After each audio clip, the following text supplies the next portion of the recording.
It's what I do, and I hope you let me in, yeah.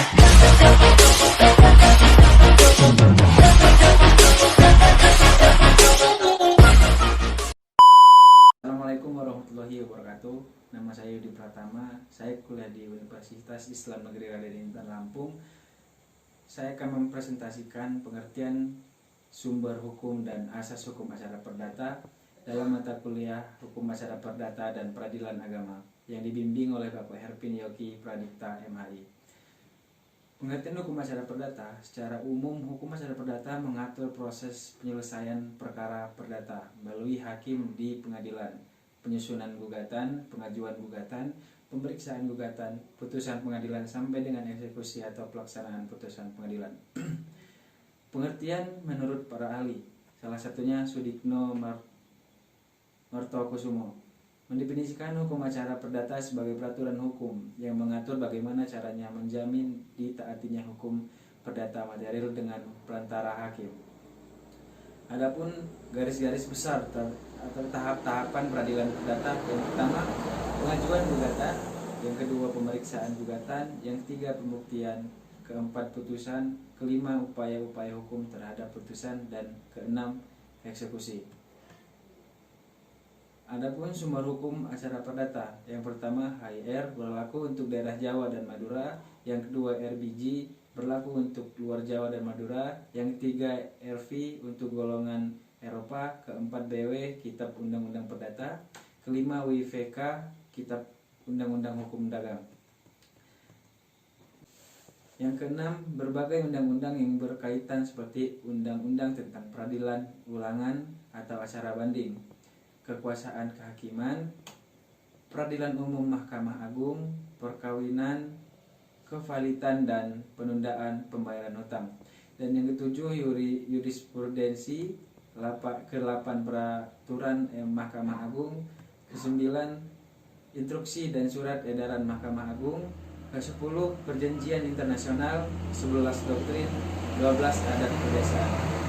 Asas hukum acara perdata, yang pertama hakim bersifat menunggu, artinya inisiatif pengajuan gugatan berasal dari penggugat. Hakim hanya menunggu diajukannya tuntutan hak oleh penggugat. Yang kedua, hakim bersifat pasif. Menurut Sudikno Martokusumo, hakim di dalam memeriksa perkara perdata bersikap pasif dalam arti kata bahwa ruang lingkup atau luas pokok sengketa yang diajukan untuk diperiksa pada asasnya ditentukan oleh para pihak yang berperkara dan bukan oleh hakim. Yang ketiga, persidangan terbuka untuk umum.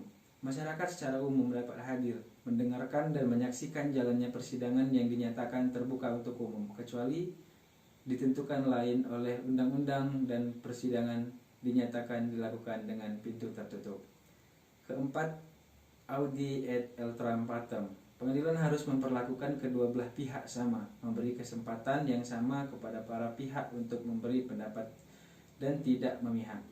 Kelima, putusan harus disertai alasan. Alasan tersebut dimaksudkan sebagai pertanggungjawaban hakim dari putusan terhadap masyarakat, para pihak pengadilan yang lebih tinggi ilmu hukum sehingga oleh karenanya mempunyai nilai objektif. Yang keenam, beracara dikenakan biaya. Biaya perkara ini dapat dipakai untuk biaya kepanitraan, biaya panggilan, biaya pemberitahuan, biaya materai, dan lain-lain biaya yang memang diperlukan, seperti misalnya biaya pemeriksaan setempat. Yang ketujuh, trilogi peradilan atau sederhana, cepat, dan biaya ringan.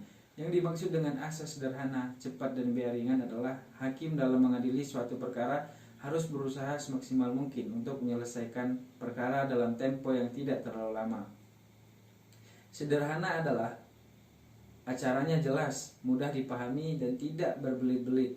Cepat menunjuk jalannya peradilan yang cepat dan proses penyelesaiannya tidak berlarut-larut yang terkadang harus dilanjutkan oleh ahli warisnya.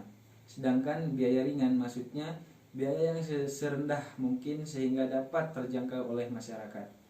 Dan yang terakhir adalah asas bebas dari campur tangan pihak luar pengadilan.